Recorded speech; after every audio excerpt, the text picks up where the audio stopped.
All right, there's no time. There's no time. Whoops, let's mute that. Okay. Hello. Lights aren't even turned on yet. I don't even have this light on. I gotta get that going. That looks pretty awful, but you know what? There's no time. We need to talk polls immediately. Let me pull them up. I didn't even check my interface or anything. We went in. We went in just real hot. Um, I'm double checking, make sure I can find it. Okay. Okay. Yep. All right, let's see if we can pull it up.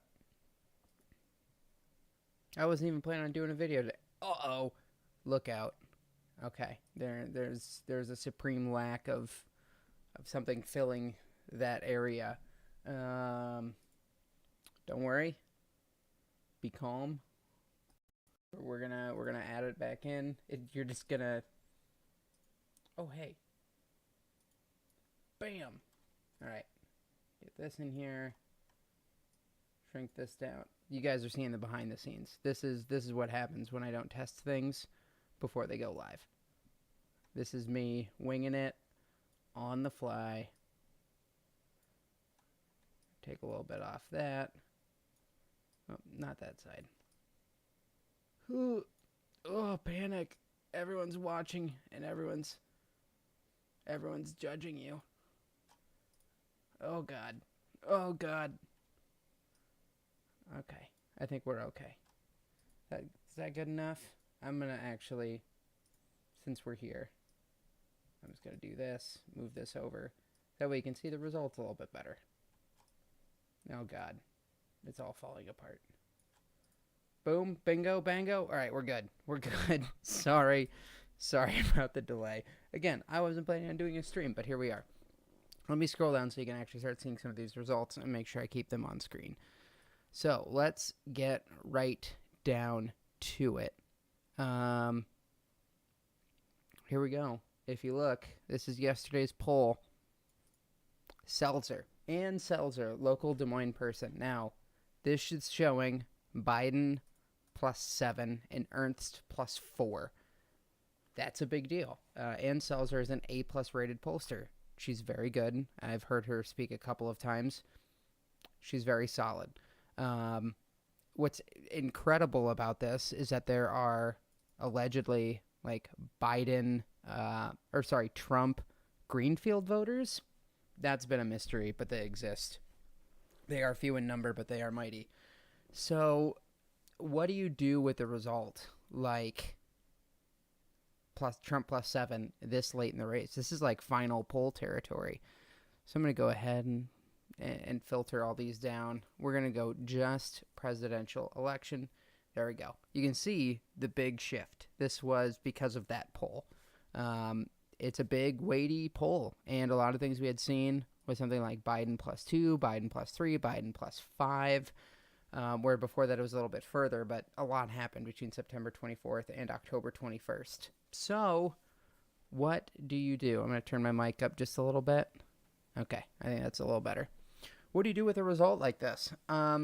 It's not great news. Iowa luckily doesn't matter that much for the overall, but you just get worried about kind of a general shift towards Trump. We also had this Opinion Insight poll, but it's a partisan poll, so I don't always really trust it that much. So what this means is you need to average this in. It looks to be that there's a big variability. If you take just recent polls, Trump +7 to Biden +5, I think that shows that this race is really, really, really tight. It's not as simple as like, oh, this is, +7, this +5, so the real thing is like Trump +2. It's not quite that simple, but what you want to do is you want to take a lot of these and kind of average them together. And one thing, I talked about this a couple of times before, pollsters have kind of their own methodology, but also when you get this late in the year, people want to be right. It is better for your polling group to be correct and to say like, oh yeah, we called this correctly. Let's nudge this down just a little bit. They want to be correct, and I mean, nobody can really fault them for that, right?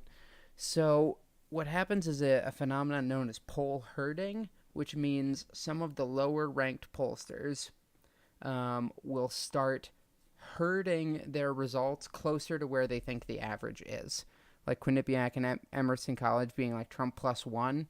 When you start to see things like people were really calling this even.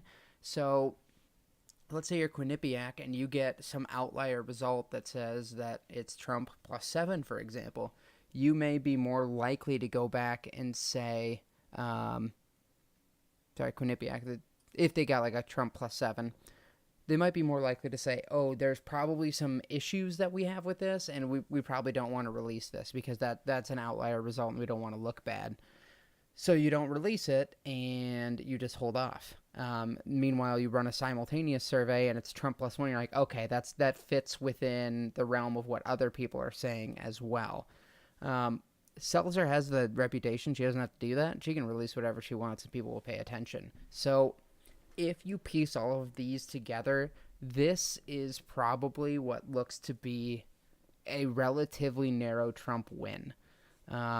I would say, and I haven't looked at this, so this is really putting myself out there. I would say this gives Trump like 65% chance to win. We're going to check my own math live. You can see if I'm just a liar. I would guess it's somewhere around 65.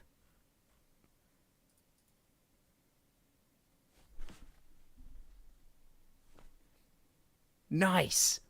Very nice. I swear I didn't look at that before. I was ready to be very wrong. But yeah, this looks like about exactly what I would expect. It was a really tight 50-50 poll race, and then it jumped to roughly about 65 because on the back of that Seltzer poll, which is really, really key. So again, popular vote percentage, if you look at how close this is, it's a 2-point race. Like that's what we're looking at here. I'm guessing on the Greenfield side, that Seltzer poll, I don't think it probably moved it as much. I'm going to guess that it'll say Ernst at like a 58. No, dead even. Okay, see? I'm not always right on these. You can see it, but it was looking more and more Greenfield, and look at how close. They are literally tied in that voting margin. This is going to be the closest race, I think, which Iowa's track record of counting votes is not ideal. This is a race we won't know for weeks, if I had to guess. I'm almost sure this will take literally weeks to figure out. I think it has potential to be one of the last races called. It's not going to be pretty, more than likely. In this kind of scenario, I would say that you're going to have mostly Ernst getting the tiebreaker, and kind of like if it goes to courts and they start really battling over this, Ernst has the advantage in the courts. So this is probably they don't account for that in these models. That's probably more of like a 55%, just because if it does go to that within a half-point margin, and you can see how big of a half-point margin would be in this kind of race. So we'll have to see. Cindy Axne, Finkenauer. I mean, it's all pretty straightforward. So that's that one. We can look at other polls, but I really wanted to touch on that one. That's it's a big poll, and it deserves a lot of attention. This one is interesting. Georgia, Trump plus 1. I'm looking at a lot of these for the first time, by the way. Maine having Biden plus 11 is huge. Maine wasn't really a swing state, but kind of. Arizona, Trump or Biden plus 2. Iowa, Trump plus 1. We just went over Iowa, but Arizona, just plus 2 for Biden is pretty skinny. Ohio, Biden plus 1 is very big. That's pretty huge. Michigan plus 7 is about even. Florida, we've talked about that a lot. Florida is a very, very big deal to see a plus 3 here and a plus 6 here. Plus 5 in Pennsylvania. So again, hopefully you're getting the idea that none of these individual polls should be like, this is the one, this is exactly correct. It's kind of like, you should kind of look, let's filter down to like Pennsylvania. Pennsylvania's had a buttload of really good polling recently because it's a very, very important state. Lower this just a little bit, just to include a little bit more. So let's look at the results. We have everything from a Trump plus 1 to a Biden plus 7. It's not quite as easy as like averaging these together, but you're seeing pretty consistent around like between 4 and 6. So you would expect the margin here to be about that. You shouldn't look at, okay, Biden was plus 6 most recently, or, this Trump plus 1. It's not as simple as averaging together, but you don't want to look at these things in isolation. If you had like a whole bunch of polls here, I'm sure if we lower this, we're going to get all the clicker polls in. Yeah, like SurveyMonkey. You don't need to pay attention to those. Swayable, same thing. If this was a toss-up race, you would expect to see like Trump plus 5 or Trump plus 6, things like that kind of balance it out. This is still pretty heavily in favor of Joe Biden for Pennsylvania. Okay, on to all polls. I'm going to leave this a little bit lower just so I can see the sheer number of them. You can see that a lot of them are coming in. I'm going to skip over a good chunk of these. St. Pete's poll, don't know them, but that's a Biden plus 1, Biden plus 6 in Florida. Florida's very, very important if you've been following. If Biden wins Florida, the race is essentially over. Here's 2 more, Trump plus 2. So that is a really close kind of, that's going to be a really tight race. So we'll have to wait and see. I have pinned a lot of my personal hopes to Florida, but I mean, don't take that as anything more than kind of my personal feeling. So that's just like what I would like to see happen, but that's different than, the actual result. In terms of Senate races, Georgia looking good. Again, Ossoff, Warnock, both. If Georgia kind of goes full blue, that would be pretty crazy. Emerson College shows Greenfield plus 3. We saw there's an Ernst plus 6 in there. That race is very, very, very tight. I've been saying for weeks that's likely the closest, smallest margin of victory for the entire U.S. So that's kind of where we are at if we look at the overall. Right now, 10% chance for Trump, 89 for Biden, with a 269 to 269 tie in there. And then a 76% chance to win the Senate, and the House is kind of foregone conclusion at this point. It's a very, very high outlier. But it's worth noting some of the, excuse me as I scroll down here. So this is like an interesting piece. So you'll see Trump has a 10% chance to win, but Biden wins the popular vote 97% of the time. So you can basically infer from that 70% of the time that Trump wins, Biden still won the popular vote. There is a chat here. You either believe in the silent Trump or you don't. I am personally not a believer in it because I have not seen any evidence of it. 2016, the shy or silent Trump voter was mostly just undecideds swinging towards Trump. If you want to call that a silent Trump voter, that's A-okay. But that doesn't necessarily apply this time around because there's so much less undecided people. Unless there is a large cohort of people who are actively and systematically saying we're voting for Biden and then we'll switch their vote for Trump, that could throw off polls. I don't think that you could mobilize a force in order to do that. So that I think that's pretty rough. I have not seen any evidence of a silent Trump voter. And there is just as equally likely a chance that there is a shy Biden voter. I think it mostly gets to living in an area where you are voting maybe against, you're against the grain. So if you're in, say, a typical, something like Wyoming, where they have a very large Trump margin, and your friends, your family are all voting for Trump, sometimes you may not say that you're going to vote for Biden, even when pollsters call. So that's going to be but I think that's just as likely. So I don't think there's a whole lot. In terms of unregistered voters, I mean, it's all polling science. You get into how you try to weight the correct amount. We're also experiencing, I think that we've had 70% of the 2016 vote in mail-ins already come in. So there's going to be unprecedented amounts of votes in this election. I've said many times, some people say, hey, because of those numbers, Democrats are going to have a runaway win.